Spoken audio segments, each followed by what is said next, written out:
Good evening students, welcome to Unacademy GATE CE channel. और ये channel के साथ आप लोग गेट और ईएसी बैच के लिए तैयारी कर रहे हैं।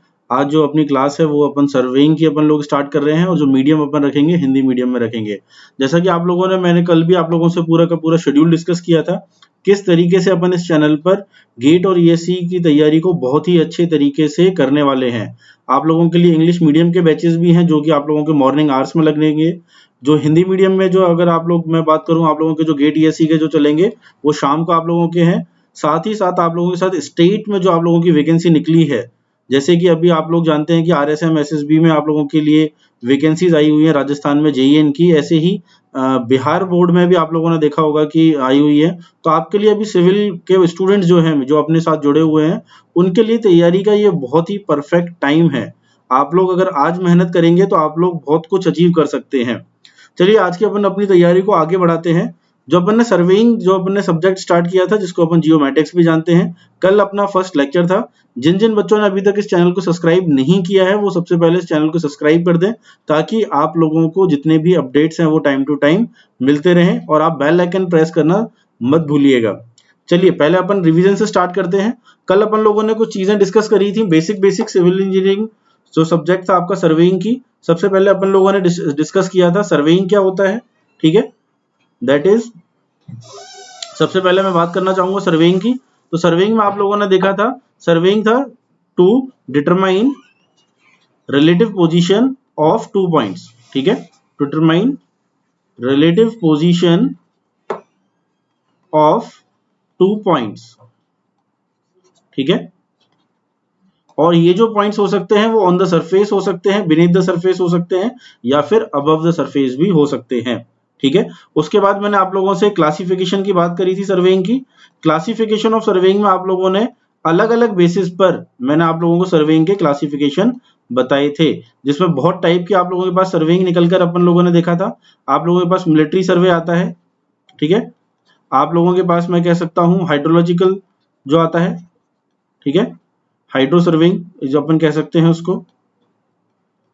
आप लोगों के पास मैं कह सकता हूं और भी अपन ने जो देखे थे जिसमें जो एग्जांपल्स थे आपके पास वो अलग अलग बेसिस पर अपन लोगों ने डिफाइन किए थे। जो बेसिक अपन लोग बात करें जैसे हाइड्रो सर्वेइंग हुई, मिलिट्री का हुआ, कैडिस्ट्रल सर्वे आप लोग करते हैं, ठीक है, प्रॉपर्टीज लाइन वगैरह के लिए, ठीक है। इस तरीके के काफी सारे सर्वे अपन लोगों ने डिस्कस किए थे। जिन बच्चों ने मेरी कल की क्लास नहीं ली थी वो एक बार जाके जरूर उस क्लास को अपना देखें और अपना रिवीजन कर लें। क्लासिफिकेशन के बाद मैंने आप लोगों से बात की थी प्रिंसिपल ऑफ सर्वेइंग की, ठीक है, कि प्रिंसिपल ऑफ सर्वेइंग क्या कहता है। तो प्रिंसिपल ऑफ सर्वेइंग में मैंने आप लोगों से दो आप लोगों के प्रिंसिपल सर्वे के जो डिस्कस किए थे। पहला जो था that is working from whole to part, working from whole to part. और जो दूसरा मैंने आप लोगों से जो डिस्कस किया था principle that is to define a point with respect to reference point, ठीक है। ये दोनों के दोनों मैंने आप लोगों से डीपली डिस्कस किए थे। तो कल तक की क्लास में अपन लोगों ने बेसिकली इन चीजों को ही क्या किया था, डिस्कस किया था। आज आप लोगों को जो अपन जो स्टार्ट करेंगे वो लीनियर मेजरमेंट से स्टार्ट करेंगे। और लीनियर मेजरमेंट से भी पहले अपन लोग जानेंगे कि मेजरमेंट्स तो बहुत टाइप से हो सकते हैं सर्वेइंग में। एंगुलर मेजरमेंट हो सकते हैं, लीनियर मेजरमेंट हो सकते हैं आप लोगों के, ठीक है। एंगुलर में आप लोगों का मैं कह सकता हूँ हॉरिजॉन्टल मेजरमेंट हो सकता है, वर्टिकल मेजरमेंट हो सकता है। उन मेजरमेंट से पहले अपन लोग जानेंगे स्केल के बारे में कि स्केल क्या होता है, यानी किस बेसिस पर मैं डिफाइन करता हूं कि मेरा जो सर्वे मैंने किया है उसमें लेंथ, विड्थ या फिर मैं बात करूं आपसे हाइट, किस बेसिस पर अपन लोग डिफाइन कर रहे हैं और उनको किस तरीके से अपन लोग रिप्रेजेंट कर रहे हैं, ठीक है। तो सबसे पहले मैं यहां पे आपसे बात कर दूं दैट इज मैप स्केल, या फिर इसको अपन कह सकते हैं स्केल ऑफ मैप, ठीक है। स्केल ऑफ मैप की मैं आप लोगों से बात करूं तो स्केल ऑफ मैप क्या होता है, it is the ratio between the distance on the map and the distance in the real life. यानी मैं कह सकता हूं कि जो मेरा डिस्टेंस आ रहा है मैप पर और उसके रिस्पेक्ट में उसको देख रहा हूं जो मेरा एक्चुअल ग्राउंड में जो है डिस्टेंस, वो मेरा क्या कहलाता है, मेरा स्केल कहलाता है, ठीक है। अब जो स्केल है स्केल से मैं करना क्या चाह रहा हूं, मेरा जो एक्चुअल में जो मेरे पास ड्राइंग्स, जो मेरे पास एक्चुअल में जो ग्राउंड है मेरे, उन पूरे ग्राउंड को मेरे को किसी एक छोटे से मेरे को रिप्रेजेंट करना है किसी भी एक ड्राइंग शीट पर, किसी भी एक मैप पर, जिससे मैं समझ पाऊं।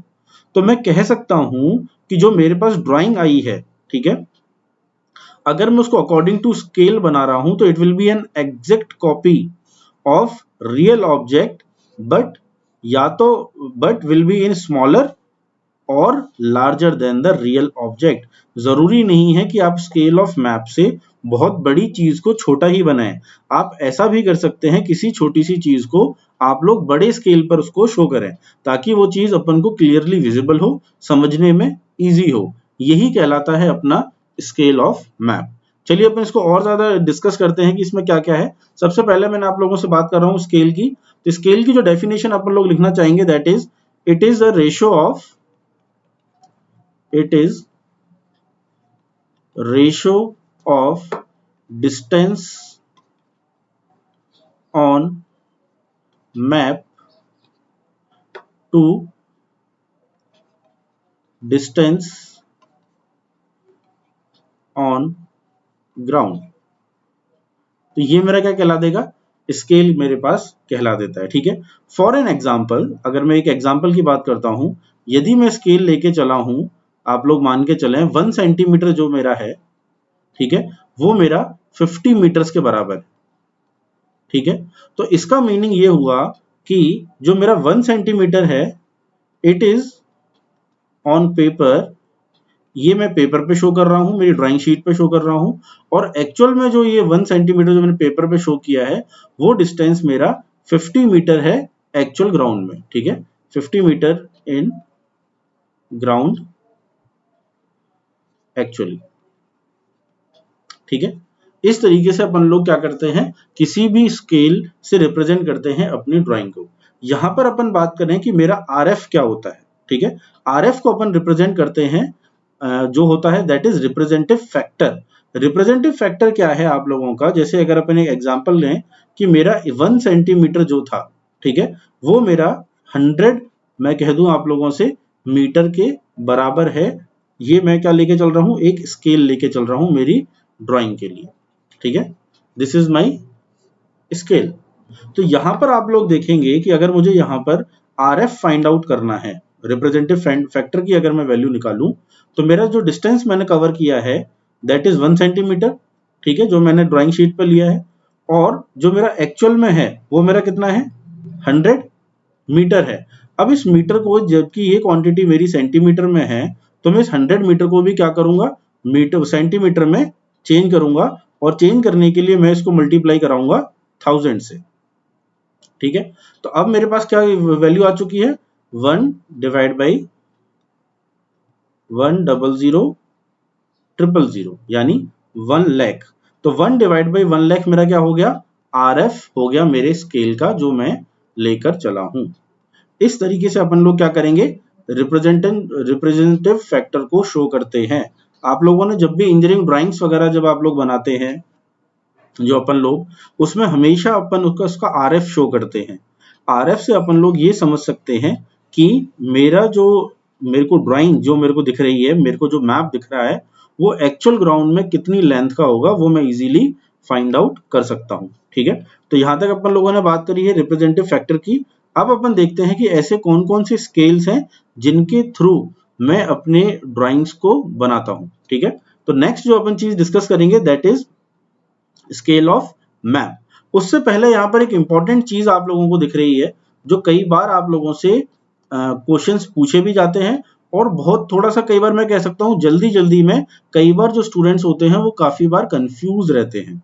अगर मैं आप लोगों से स्केल के रेशो की बात कर रहा हूं 1/10,000, सॉरी 1/1000, तो अगर मैं यहां कहूंगा कि अगर यदि मैंने 1 यूनिट मैप पर बनाई है, तो एक्चुअल में जो ग्राउंड पे थी वो 1000 यूनिट थी, ठीक है। इस तरीके से अगर मैं देखूं कि मेरा कौन सा स्केल लार्ज होगा, कौन सा मीडियम होगा, तो यदि मैं 10 मीटर को 1 सेंटीमीटर से शो कर रहा हूं, तो ये मेरा क्या कहलाएगा, लार्ज स्केल कहलाएगा, ठीक है। यानी मैंने जो क्या किया है, 10 सेंटीमीटर को 1 सेंटीमीटर से शो किया, ये लार्ज है। कंपेयर करता हूं, अगर मैं 100 मीटर को, यानी एक और भी बड़ा डिस्टेंस था, उसको भी मैंने 1 सेंटीमीटर से शो किया, तो ये मेरा मीडियम हो चुका है स्केल।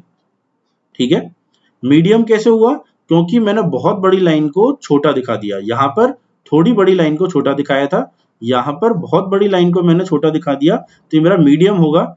और अगर इससे भी बड़ी लाइन को, दैट इज ग्रेटर देन 100, ठीक है, अगर 100 से भी बड़ी लाइन को अगर मैं 1 सेंटीमीटर से दिखा रहा हूं, तो वो मेरा स्मॉल स्केल हो जाएगा, यानी मैंने बहुत ज्यादा बड़ी लाइन को छोटा दिखा दिया। क्लियर है? नॉर्मली जो अपन लोग इंजीनियर स्केल्स लेके चलते हैं इंजीनियरिंग ड्राइंग्स में, वो अपन लेके चलते हैं 1 सेंटीमीटर इक्वल्स टू 50 मीटर तक का। ठीक है, ये स्केल आपको अगर दिखता है अपनी ड्राइंग्स में, तो वो कहलाता है इंजीनियर्स स्केल। चलिए नेक्स्ट अपन लोग अब बात करते हैं टाइप्स ऑफ स्केल की, जो मैंने अभी डिस्कस किया आप लोगों से कि टाइप्स ऑफ स्केल कौन कौन से होते हैं। ठीक है, सबसे पहले मैं आप लोगों से बात कर रहा हूं यहां पर प्लेन स्केल की। ठीक है, first one is plain scale. Plain scale क्या होता है? मेरा वह स्केल जो 2 डायमेंशंस को नाप सके, ठीक है, वो मेरा प्लेन स्केल कहलाता है। ठीक है, इट कैन मेजर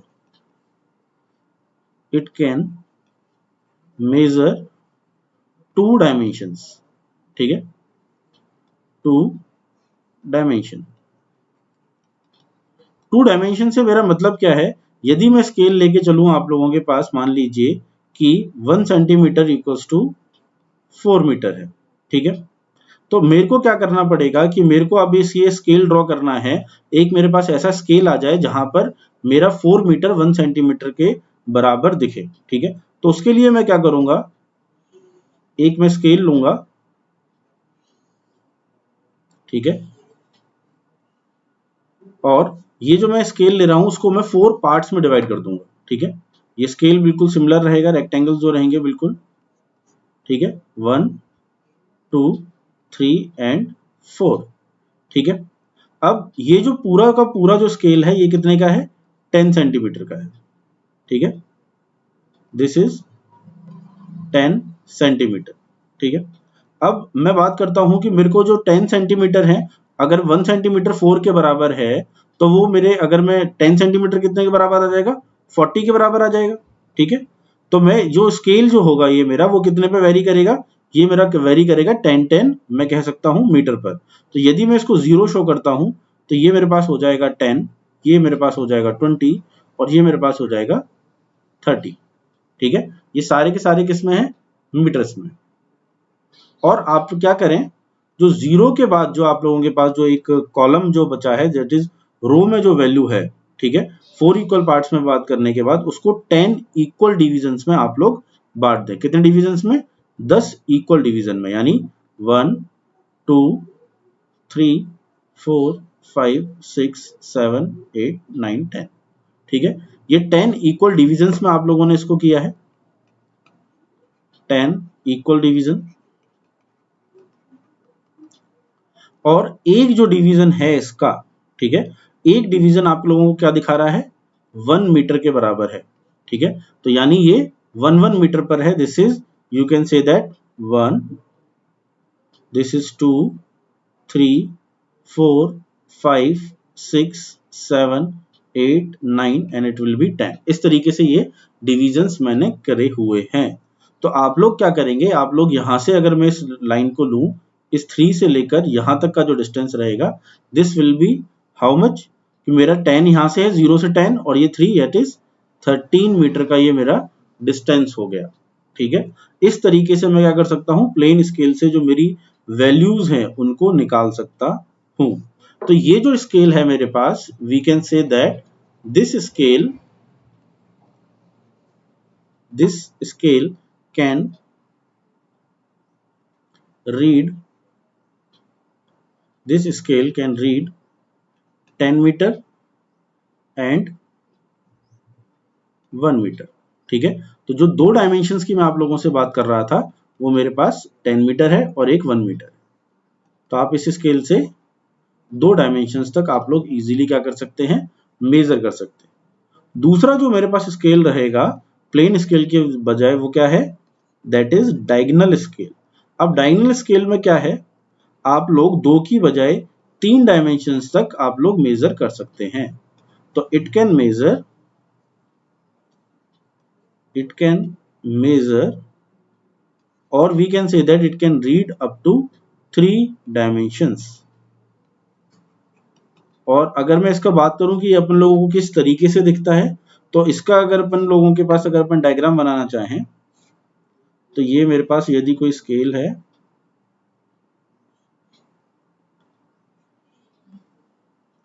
ठीक है, ये मेरा एक डिवीजन हो गया, यहाँ पर मेरा 20 मीटर है, यहाँ पर मेरा 30 मीटर है, ठीक है। तो ये मेरा कितना हो जाएगा, ये मेरा 10 मीटर हो जाएगा, ठीक है। और यहाँ पर कहीं पर मेरे को 0 मीटर मिल जाएगा। तो ये मैं 10-10 के जो मेरे इक्वल डिविजन्स मेरे पास आ चुके हैं, ठीक है। उसके बाद मैंने क्या किया है, उसके बाद मैंने इस डिविजन्स को 10 इक्वल डिविजन्स में बांटा है। 1 2 3 4 5 6 7 8 9 10, ठीक है। These are 10 equal divisions, 10 equal divisions, ठीक है। और जो एक डिवीजन है वो मेरा कितने का है, वो मेरे 1 मीटर का है, ठीक है। इसी तरीके से आप लोगों ने क्या किया है, इसी के साथ साथ आप लोगों ने इसको एक और डिविजन्स में आप लोगों ने बांट रखा है, और वो जो डिविजन्स हैं वो 0.01 मीटर के हैं। 1 2 3 4 5 6 7 8 9, ठीक है। यानी ये जो डिविजन्स हैं ये 0.2 हो जाएगा, ये वाला 0.1 हो जाएगा, 0.3, इस तरीके से ये चलेगा। तो ये जो डायगोनल स्केल आप लोगों को दिखा, इसमें मैं क्या कर रहा हूं, ये जो वर्क कर रहा है आप लोगों का, ये प्रिंसिपल जो इसमें काम आता है, that is principle of similar triangles. Principle of similar triangles is applied, ठीक है। जो 3 डायमेंशंस ये आप लोग डायगोनल स्केल से देख सकते हैं, वो कौन कौन सी होती है मेरे पास। मेरे को यहाँ पर क्लियर दिख रहा है कि मैं 10 मीटर को मेजर कर सकता हूँ, 10-10 मीटर के इंटरवल्स को, मैं 1-1 मीटर के इंटरवल्स को कर सकता हूँ, और तीसरा जो है वो मेरे पास कितना है, 0.1 मीटर को मैं कर सकता हूँ, जिसको मैं कह सकता हूँ दैट इज 10 सेंटीमीटर, ठीक है। तो मेरे पास क्या हो गया, मैं डेकामीटर को मेजर कर सकता हूँ, ठीक है, मैं मीटर को कर सकता हूँ, और मैं किसको कर सकता हूँ, डेसीमीटर को भी मैं मेजर कर सकता हूँ, ठीक है। तो ये मेरे पास क्या हो गया, डायगोनल स्केल के मैंने प्रॉपर्टीज देख ली।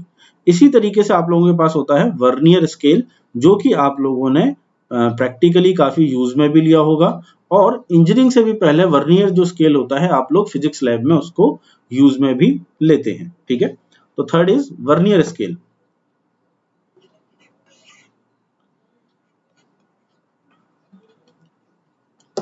वर्नियर स्केल की अगर मैं बात करूं आप लोगों से, तो वर्नियर में 2 स्केल्स आप लोगों के होते हैं, एक कहलाता है वर्नियर स्केल और एक कहलाता है मेरा आपका मेन स्केल। वर्नियर के लेकिन अलग अलग टाइप होते हैं, जिनमें से सबसे पहले अपन लोग डिस्कस कर रहे हैं डायरेक्ट वर्नियर की। डायरेक्ट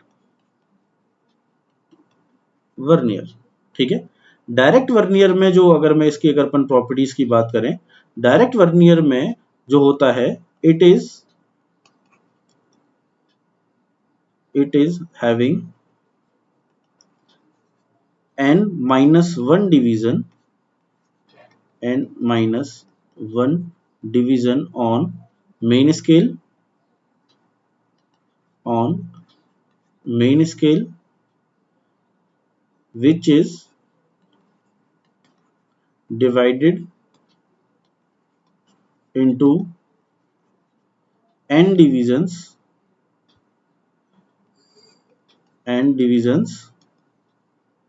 on वर्नियर स्केल, ठीक है। तो इसमें मुझे क्या पता पड़ रहा है कि मेरे मेन स्केल के जो डिविजन्स हैं वो है मेरे पास n-1, जो कि मेरे मेन स्केल पर है, ठीक है, और n डिविजन्स जो हैं वो मेरे वर्नियर स्केल पर है। तो यहां से मैं वर्नियर स्केल का अगर मैं काउंट निकाल सकता हूं, वो मेरे पास क्या आ जाएगा, that is n-1 divided by n into s। ये मेरे काउंट आ गया मेरे वर्नियर स्केल का जो रहेगा, ठीक है। यदि मैं यहां पर आप लोगों से बात करता हूं लीस्ट काउंट की, कि लीस्ट काउंट ऑफ वर्नियर कितना होगा, तो लीस्ट काउंट ऑफ वर्नियर अगर अपन निकालें तो it is the minimum, we can say that minimum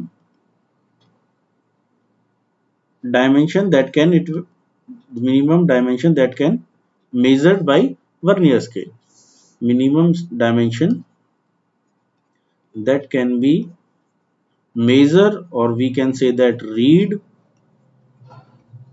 read or measure by a scale, ठीक है। तो लीस्ट काउंट निकालने के लिए अपन लोग क्या करेंगे, लीस्ट काउंट इज,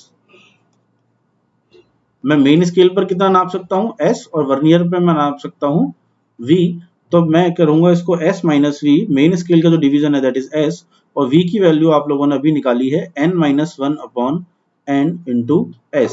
इसको फर्दर सॉल्व करने पर ये वैल्यू मेरे पास हो जाएगी n minus ns minus s divided by n। s से s आप लोगों का कैंसिल आउट हो जाएगा, ठीक है। तो यहां पर मेरे पास क्या बचेगा, दिस विल बी पॉजिटिव आप लोगों का, तो मेरे पास यहां पर क्या आ जाएगा s बाई n, ठीक है। तो ये मेरे पास क्या आ गया s बाई n आप लोगों के पास आ चुका है। यहां पर आपका s n आएगा, सॉरी ये आप लोग एलसीएम जब ले लेंगे इसका, तो इस तरीके से जब आप लोग इसका एलसीएम लेंगे तो ये आपके पास sn आ जाएगा माइनस n प्लस, और ये आपका पॉजिटिव हो जाएगा, तो ये दोनों क्वांटिटी आप लोगों की कट जाएंगी and this s will be left out, ठीक है। तो it will B s by n। तो मेरे पास लीस्ट काउंट जो आया वो मेरे पास मुझे दिख रहा है कि वो मेरा कितना आ रहा है, s बाई n आ रहा है, ठीक है।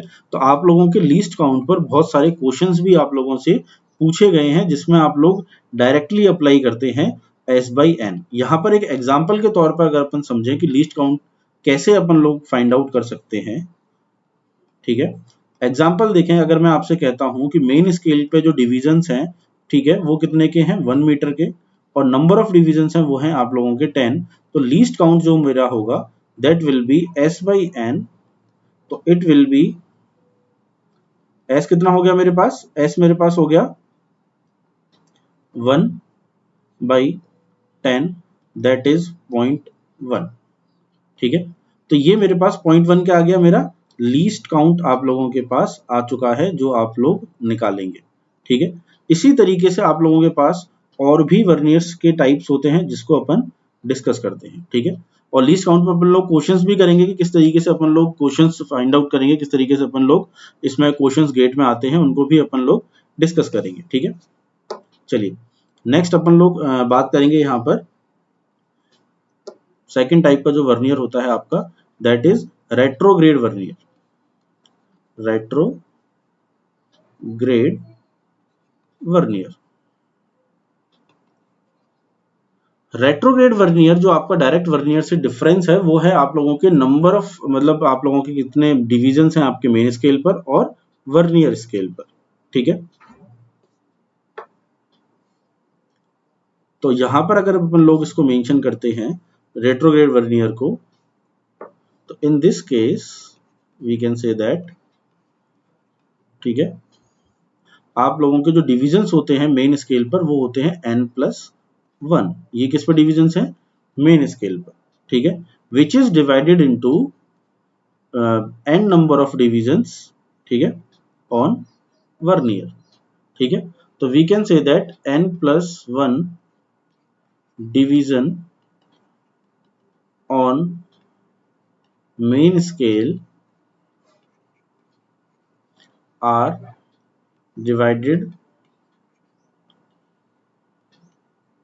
are divided by n number of divisions, n number of divisions on vernier. तो ये मेरे पास रेट्रोग्रेड वर्नियर आ गया, ठीक है। यहां से अगर मैं v की वैल्यू को फाइंड करता हूं तो v की वैल्यू मेरे पास क्या आ जाएगी, n+1 upon n into s, ठीक है। ये मेरे काउंट की वैल्यू आ गई है वर्नियर पर। यहां पर भी अगर मैं आप लोगों से बात करूं, आप लोग लीस्ट काउंट जब आप लोग निकालेंगे ठीक है। तो लीस्ट काउंट तो क्या हो जाएगा मेरे पास पहले की तरह, दैट इज यहाँ पर पहले से जो डिफरेंस मुझे आ रहा है वो क्या आ रहा है, v माइनस एस, ठीक है। और v की वैल्यू आप लोगों ने अभी देखी कितनी है, n plus 1 upon S minus S.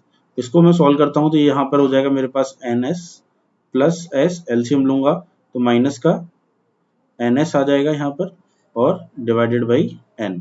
तो यहाँ से भी मेरे जो लीस्ट काउंट की वैल्यू आ रही है वो मेरी कितनी आ रही है, एस बाई एन मुझे यहाँ पर वैल्यू मिल रही है, ठीक है। तो ये मेरा लीस्ट काउंट इस केस में भी क्या आ रहा है, एस बाई एन आ रहा है। लेकिन यहाँ पर जो इंपॉर्टेंट जो चीज अपन लोग यहाँ पर मेंशन करेंगे रेट्रोग्रेड वर्नियर के लिए वो क्या है, in this type of vernier, in this type of vernier, इसको करेक्ट कर लेते हैं थोड़ा सा,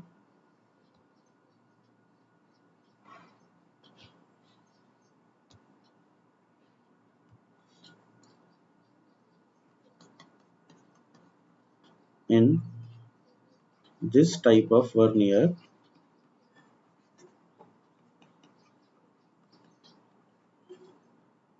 scale moves opposite direction to the main scale,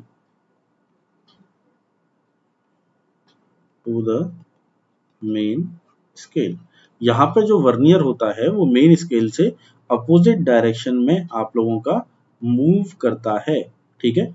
यानी जो वर्नियर जो होगा, अगर मैं इसका डायग्राम आप लोगों को बताऊं तो अगर ये वर्नियर स्केल है जिसमें मेरे को कुछ डिविजन्स दे रखे हैं, और यदि ये मेन स्केल जो होगा, ठीक है, मेन स्केल अगर मेरा इस डायरेक्शन में उसकी रीडिंग्स जा रहे हैं, ठीक है, दिस इज 6, दिस इज 7, तो आप लोगों का जो वर्नियर स्केल होगा वो इस डायरेक्शन में मूव करेगा, ठीक है, opposite direction. This direction is of main scale, then this will be the direction of vernier scale, ठीक है। तो ये रेट्रोग्रेड में आप लोगों का जो डिफरेंस है वो अब होता है, ठीक है। और आप लोग जानते हैं जो वर्नियर और मेन स्केल की जो अपन लोग डिस्कस करते हैं या फिर रीडिंग जो लेते हैं वो कब लेते हैं, जब दो लाइन आपस में बहुत ही क्लियरली क्या कर जाती हैं, मैच कर जाती हैं, एग्जैक्टली एक दूसरे के ऊपर आ जाती है, ठीक है। तो डायरेक्ट जो वर्नियर होगा उसमें जो वर्नियर स्केल मूव करेगा वो सेम डायरेक्शन में मूव करेगा मेन स्केल के साथ, लेकिन रेट्रोग्रेड जो वर्नियर होगा वो क्या होगा, अपोजिट डायरेक्शन में मूव करेगा। तो ये डिफरेंस भी आप लोगों से कई बार छोटे मोटे एग्जाम्स में पूछ लिया जाता है, ठीक है। नेक्स्ट जो आपको लोगों का वर्नियर है दैट इज डबल वर्नियर।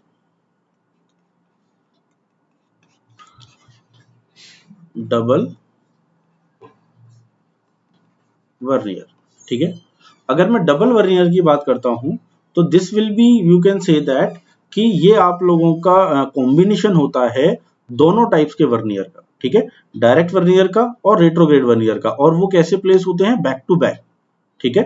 तो यहां पर मैं लिख सकता हूं द डायरेक्ट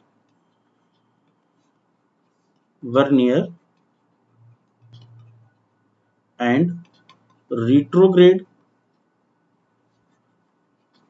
vernier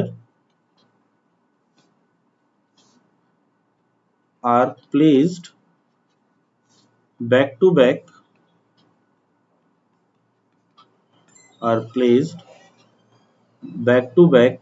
with जो आप उनका जो कॉमन जीरो होता है, with common zero value is called double vernier, ठीक है, डबल वर्नियर। तो ये आप लोगों के जो स्केल हैं जिनसे आप लोग, मैं कह सकता हूं कि वर्नियर्स को अपन लोग तीन टाइप के डेफिनेशन दी है अपन लोगों ने। सबसे पहले अपन लोगों ने डायरेक्ट वर्नियर की बात करी। डायरेक्ट वर्नियर में जो वर्नियर स्केल था वो मेन स्केल के डायरेक्शन में कर रहा था, least count S by N आया। रिट्रोग्रेड में वो अपोजिट जा रहा है वर्नियर स्केल मेन स्केल से, लीस्ट काउंट आप लोगों का एस बाई एन आया। डबल वर्नियर में वो दोनों टाइप के जो वर्नियर हैं उनको अपन क्या कर रहे हैं, बैक टू बैक प्लेस कर उसको अपन देख रहे हैं, ठीक है। ये अपन लोगों के क्या हुए, स्केल्स हुए, ठीक है, वर्नियर स्केल जिनसे अपन लोग किसी भी लेंथ को मेजर करना चाह रहे हैं, किसी भी डायमेंशंस को निकालना चाह रहे हैं। ठीक है, इसी तरीके से आप लोगों के पास एक चीज निकल कर आती है, श्रिंकेज ऑफ मैप। ठीक है, श्रिंकेज ऑफ मैप को समझने से पहले मैं बात करूं श्रिंकेज क्या होता है सबसे पहले। ठीक है, श्रिंकेज की बात करते हैं अपन, तो श्रिंकेज क्या है, किसी भी मैप का जो डायमेंशंस ओरिजिनली था वो किसी कारण की वजह से वो क्या हो चुका है, श्रिंक हो चुका है। उसकी जो मैं कह दूं जो प्रॉपर्टी है वो क्या हो चुकी है, वो उसकी जो प्रॉपर्टी की वजह से जो उसकी लेंथ थी वो क्या हो चुकी है, रिड्यूस हो चुकी है। ठीक है, तो वो क्या कहलाता है, मेरा श्रिंकेज ऑफ मैप कहलाता है। तो श्रिंकेज फैक्टर क्या होगा यहाँ पर। ठीक है, श्रिंकेज फैक्टर अपन लोगों के पास निकल कर आएगा, जिसको मैं SF से डिनोट कर रहा हूं, डिस्टेंस ऑन द मैप, जो आप लोगों के पास मैप है, ठीक है, divided by corresponding distance on the ground, जो आप लोगों का ओरिजिनली जो ग्राउंड पर डिस्टेंस था, उन दोनों का जो रेशियो है वो मेरा श्रिंकेज फैक्टर कहलाता है, जिसकी वैल्यू हमेशा लेस देन 1 रहती है। ठीक है, उसकी वैल्यू कितनी रहेगी, लेस देन 1 रहेगी।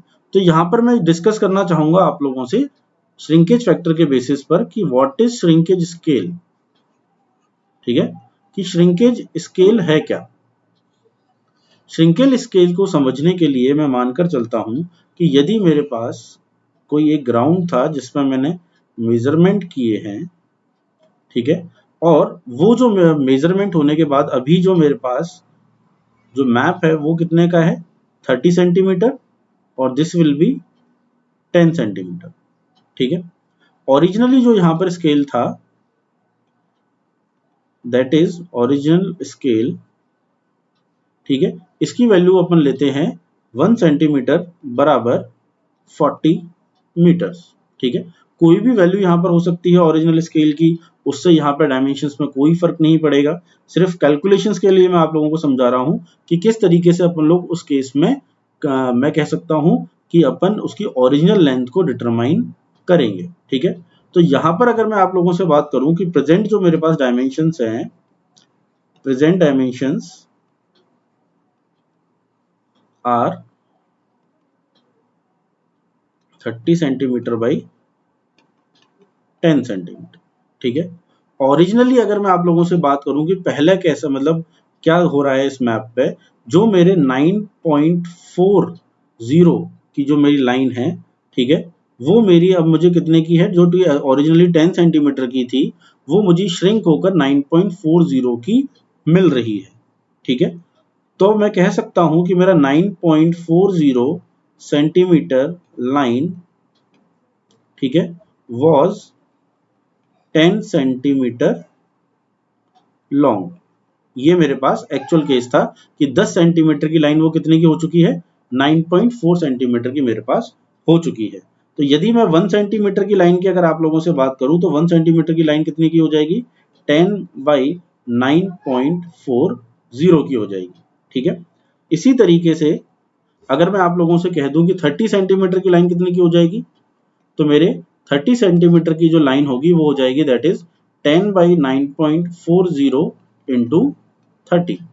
ठीक है, तो ये जो वैल्यू निकल के आएगी लगभग ये मेरे पास आएगी 31.94 के समथिंग। ठीक है, ये मेरे पास वैल्यू निकल कर आई है। तो अगर मैं आप लोगों से बात करूं ग्राउंड लेंथ कितनी हो जाएगी, कि ग्राउंड पे जो एक्चुअल लेंथ थी वो कितनी थी, वो मेरी हो जाएगी 31.945 इंटू 40। ये 40 कहां से आया, 40 मेरा आया है यहां से, क्योंकि जो ओरिजिनल जो स्केल था वो 1 सेंटीमीटर बराबर 40 मीटर था। ठीक है, इस वजह से मैं क्या कर रहा हूं, इसको 40 से यहां पर मल्टीप्लाई करा रहा हूं, और यहां पर जो ग्राउंड लेंथ की वैल्यू आ रही है दैट इज 1276.60 मीटर आ रहा है। तो ये मेरी एक लेंथ आई जो मेरी ओरिजिनली क्या थी ग्राउंड पर। इसी तरीके से दूसरी जो आप लोगों के पास वो जो डायमेंशन है, दैट इज डायमेंशन कितनी है, 10 सेंटीमीटर। ठीक है, तो यहां पर अगर मैं आप लोगों से बात करता हूं कि 10 सेंटीमीटर की जो लाइन थी वो कितने की हो जाएगी मेरे पास, 10 बाई 9.40 1 सेंटीमीटर है, इंटू 10 करा दूंगा, तो ये क्वांटिटी मेरे पास आ रही है 10.638 सेंटीमीटर। ठीक है, जो इसकी ओरिजिनल अगर मैं बात करूं आप लोगों से, original length on ground, original length on ground, it will be what 10 into 10.638 into 40, और ये जो डायमेंशन आ रही है वो मेरी आ रही है 425.5, ठीक है, मीटर।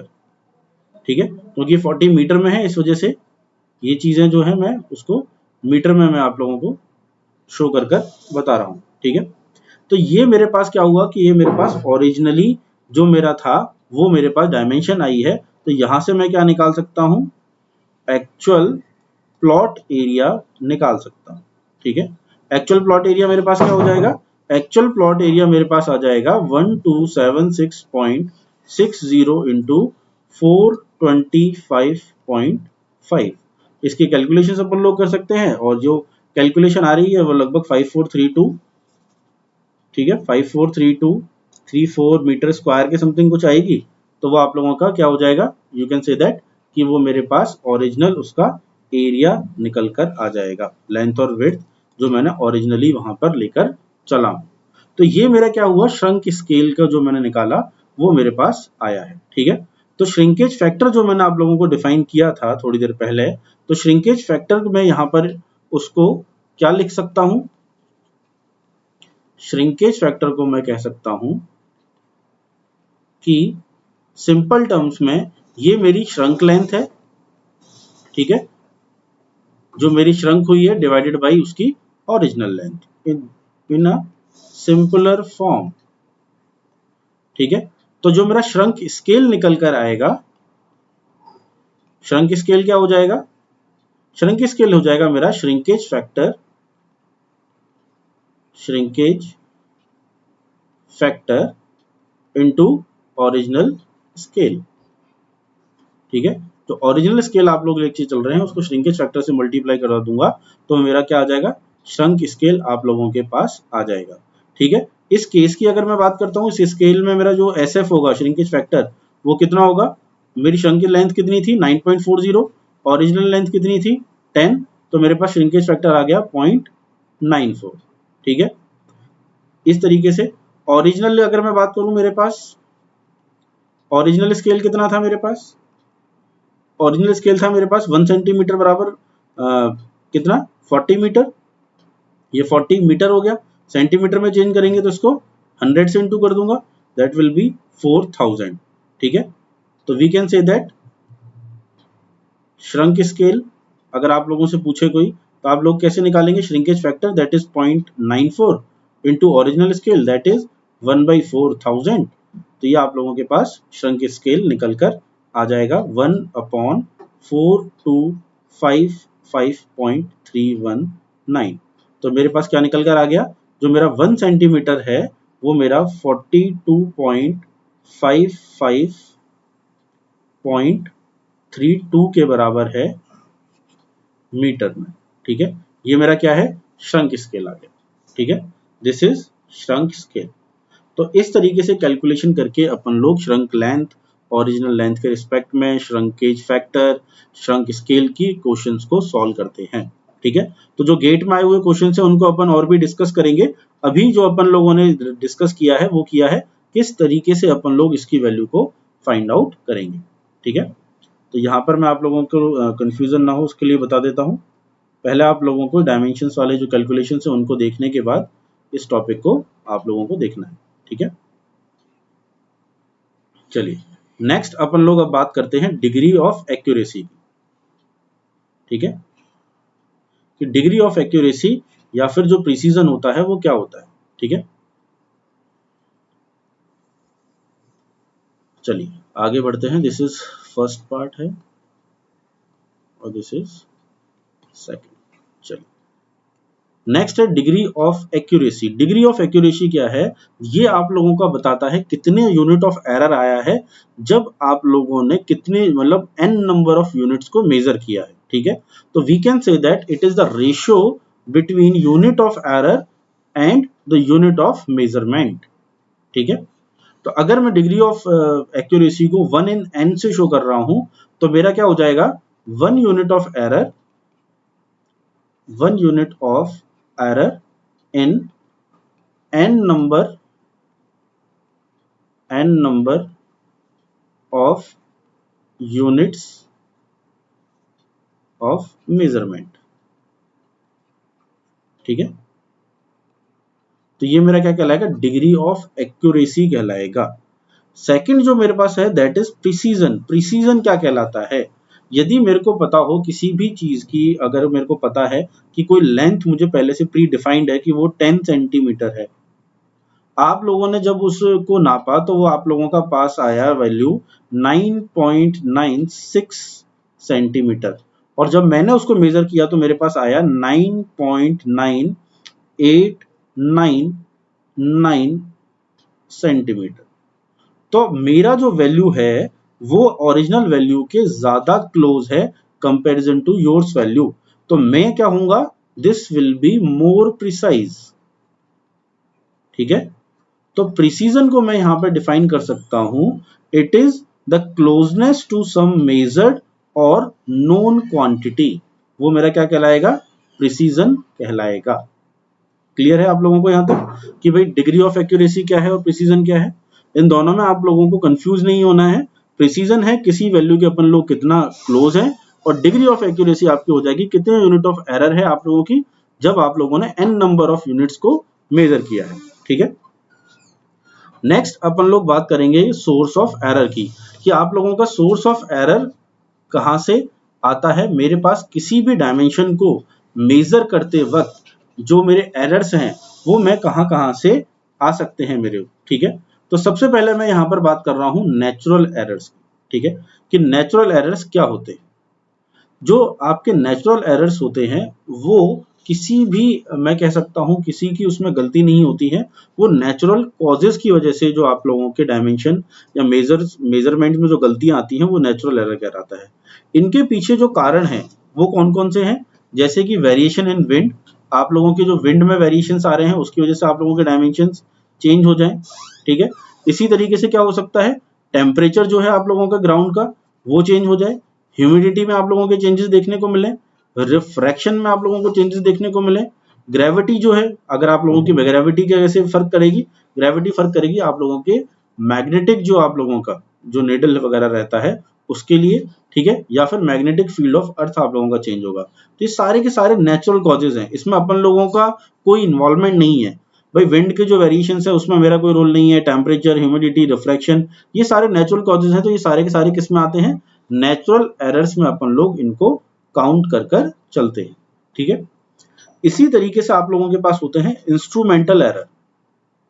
इंस्ट्रूमेंटल एरर की अगर आप लोगों से मैं बात करूं कि इंस्ट्रूमेंटल एरर जो कि आप लोग जो इंस्ट्रूमेंट यूज में ले रहे हैं, जैसे कि आप लोग चेन्स यूज में ले रहे हैं, टेप यूज में ले रहे हैं, आप लोग थियोडोलाइट यूज में ले रहे हैं, कंपास यूज में ले रहे हैं, वो ही क्या हो, वो ही उसमें कोई ना कोई खराबी हो, कोई इम्परफेक्शंस हो उसमें, तो वो उनके कारण जो मेरा एरर जनरेट होगा that will be instrumental error.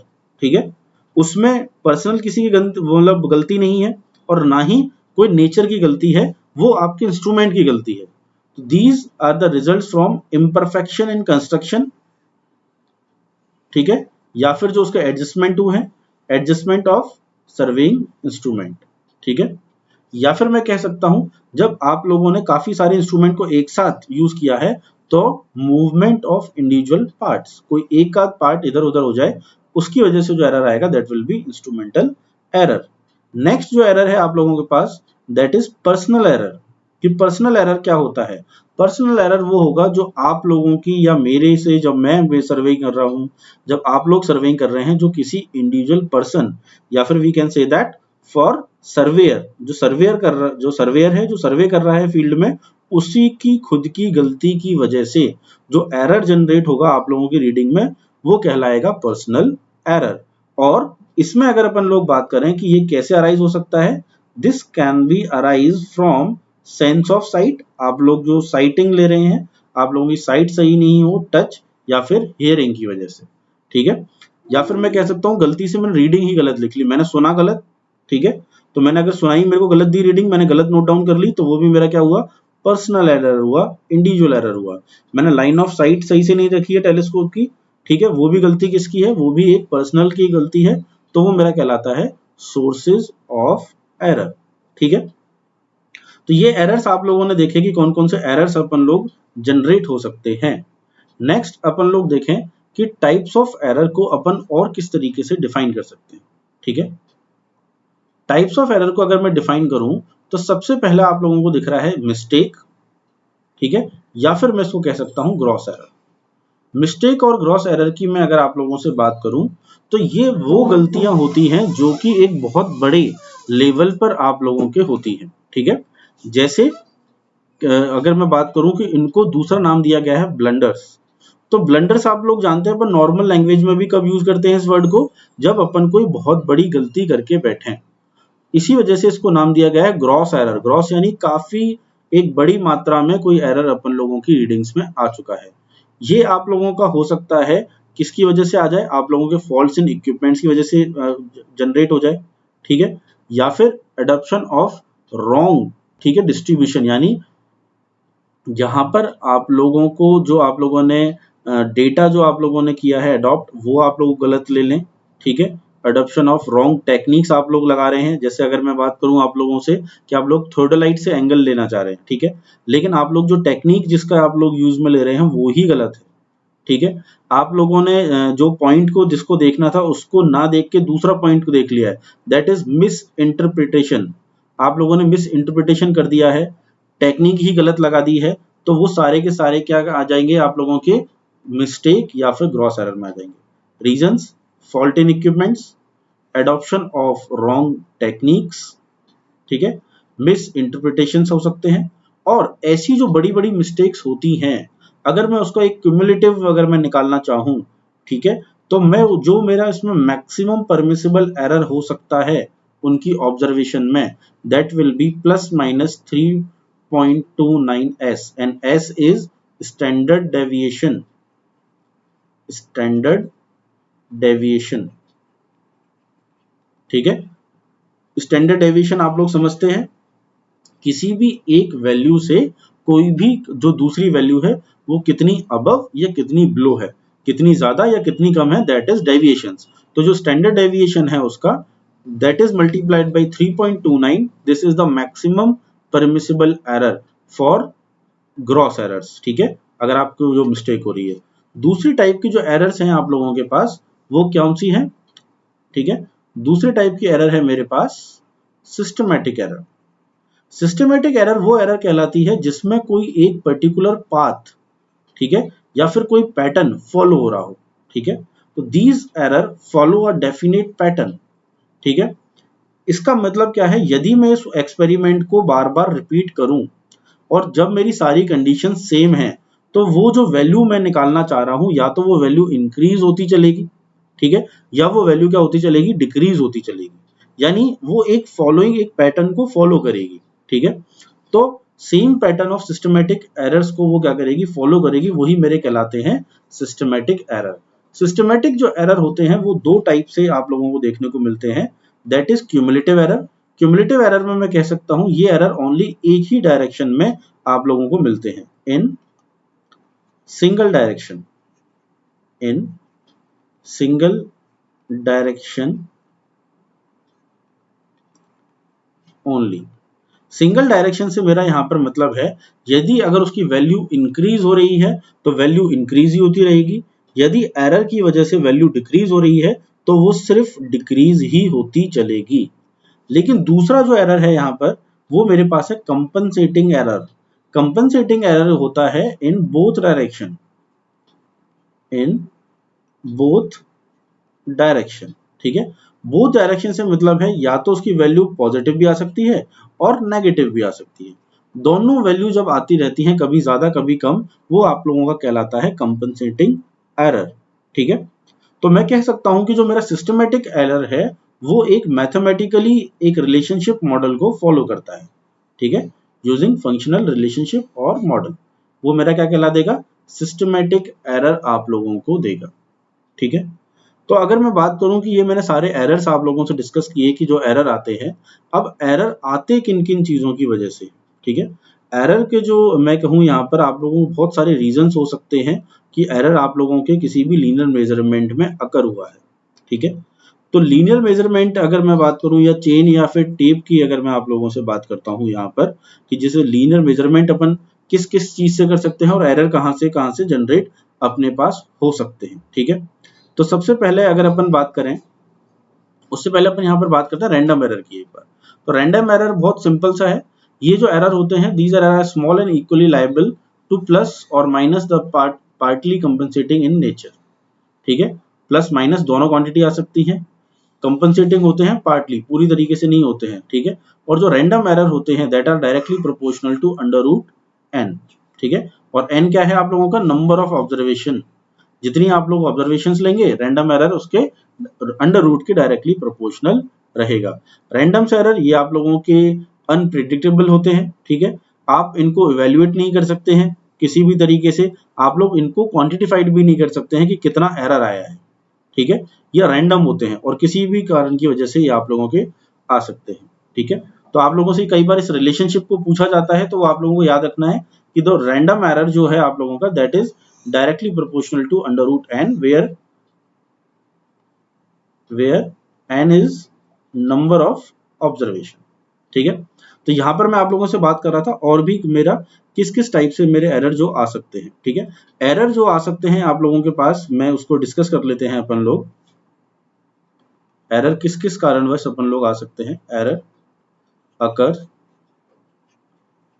Due to, errors मेरे पास कब कब आ सकते हैं, मेरे जो लेंथ ऑफ चेन है वो मेरे पास क्या हो गलत हो, ठीक है। ड्यू टू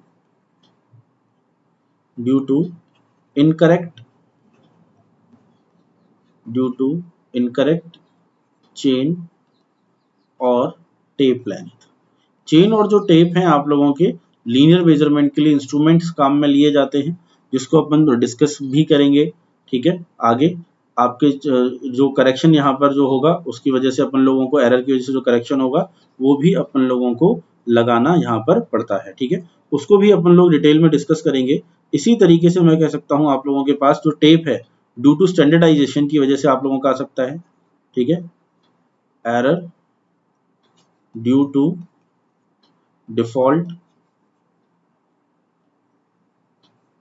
डिफॉल्ट स्टैंडर्डाइजेशन, ठीक है। उसकी वजह से आप लोगों को एरर्स देखने को मिल सकते हैं, ठीक है। आप लोगों को एरर ड्यू टू सैग आ सकता है जब आप लोग उसको लीनियर मेजरमेंट को ढंग से नहीं करते हैं, ठीक है। एरर जो सैग की वजह से आप लोगों का आ रहा है, ठीक है। ऐसे ही आप लोगों का टेम्परेचर की वजह से आप लोगों को एरर देखने को मिल सकते हैं, ठीक है। आप लोगों को टेम्परेचर के अगर डिफरेंसेस आ रहे हैं तो उस तरीके से स्लोप की वजह से आप लोगों को मिल सकता है, ठीक है। स्लोप की वजह से आप लोगों को अगर आप लोगों को स्लोप है कहीं पर तो आपकी रीडिंग में एरर आएगा, तो आपको इन सब की वजह से करेक्शन भी लगाने पड़ेंगे। तो ऐसे बहुत सारे रीजन है जिनकी वजह से मुझे एरर्स को देखने को मिलता है। तो कल की जो मेरी क्लास रहेगी वो अपन लोग जो क्लास लेंगे वो लेंगे कि लीनियर मेजरमेंट के लिए पहले मैं आप लोगों से डिस्कस करूंगा कि चेन कितने टाइप्स की होती है, ठीक है। तो कल आप लोग थोड़ा सा रिवाइज करके आए कि अगर आप लोगों ने सर्वेइंग पहले पढ़ चुके हैं तो आप लोग रिवाइज करके आएंगे तो आप लोगों के कंसेप्ट और ज्यादा क्लियर होंगे। कल मैं आप लोगों से कुछ क्वेश्चंस भी डिस्कस करूंगा। अभी तक जो मैंने आप लोगों को पढ़ाया है उसमें से गेट पर जो आएगा वो एरर्स जो करेक्शंस होते हैं उन्हीं पर ही क्वेश्चन आप लोगों को देखने को मिलते हैं। अभी तक अपन लोगों ने सर्वेइंग का बेसिक किया है। बेसिक से मैं कह सकता हूं आप लोगों को गेट में नहीं, लेकिन ईएससी का जो एग्जाम होता है बेसिक से कई बार क्वेश्चंस आप लोगों के पूछे जा चुके हैं और पूछे भी जा सकते हैं। तो बेसिक्स आप लोगों को बहुत अच्छे से कवर करने हैं इसके। कल की जो क्लास रहेगी लीनियर मेजरमेंट की, उसमें अपन देखेंगे कि लीनियर मेजरमेंट के लिए कौन कौन से इंस्ट्रूमेंट्स में काम लिए जाते हैं, दैट इज चेन और टेप। कितने टाइप्स की चेन होती हैं, कितने टाइप्स के टेप होते हैं, क्या उनकी प्रॉपर्टीज होती हैं, ठीक है, और उनका यूज किस किस केस में लिया जाता है। फिर अपन लोग डिस्कस करेंगे कि कौन कौन से करेक्शंस, ठीक है, जो मेरे एरर आ रहे हैं लीनियर मेजरमेंट में, तो कौन कौन से करेक्शंस मैं वहां पर लगाता हूं और उन करेक्शन के बेस पर जो न्यूमेरिकल्स अपन लोगों के आते हैं उनको अपन किस तरीके से सॉल्व करेंगे। साथ ही साथ अपन लोग कल डिस्कस करेंगे चेन सर्वे को। चेन सर्वे अपन किस तरीके से फील्ड में करते हैं, ठीक है। तो अपन लोग कल की क्लास में मिलते हैं। आप तो अगर जिन जिन बच्चों ने इसको सब्सक्राइब नहीं किया चैनल को, जल्दी से जल्दी आप लोग सब्सक्राइब कर दें। और अगर आप लोगों के कोई डाउट्स रहते हैं तो आप लोग मेरे से डाउट डायरेक्टली पूछ सकते हैं, यहाँ पर कमेंट भी कर सकते हैं। जो मेरा टेलीग्राम चैनल है that is civil by Nitesh, आप लोग उसमें मेरे को कमेंट करके पूछ सकते हैं मेरे से डाउट, ठीक है।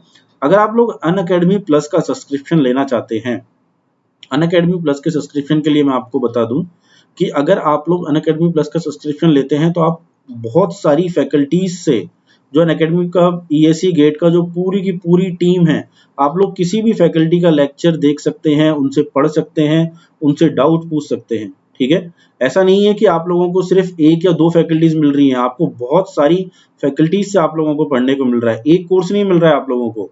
आप लोगों के लिए अनअकैडमी प्लस पर बहुत सारे कोर्स लॉन्च होते रहते हैं। तो सबसे पहले तो आप लोग अनअकैडमी प्लस का सब्सक्रिप्शन अगर आप लोगों ने नहीं लिया है तो उसको जरूर लें, आप लोगों के लिए बहुत ज्यादा बेनिफिशियल है। और जब आप लोग अनअकैडमी प्लस का सब्सक्रिप्शन लेते हैं तो आप लोग मेरा कूपन कोड यूज में ले सकते हैं, जो कि है नितेश10 NITESH10। अगर आप लोग नितेश10 कूपन कोड लगाएंगे तो आप लोगों को 10% आप लोगों को उस पर डिस्काउंट मिलता है, जो भी आप लोगों की फीस है। इसके बहुत सारे एडवांटेज हैं, अगर आप लोगों को कोई डाउट हो तो आप लोग मेरे से पूछ सकते हैं, ठीक है, किसी भी चीज के बारे में। और अपन आप कल की क्लास में मिलते हैं। Thank you.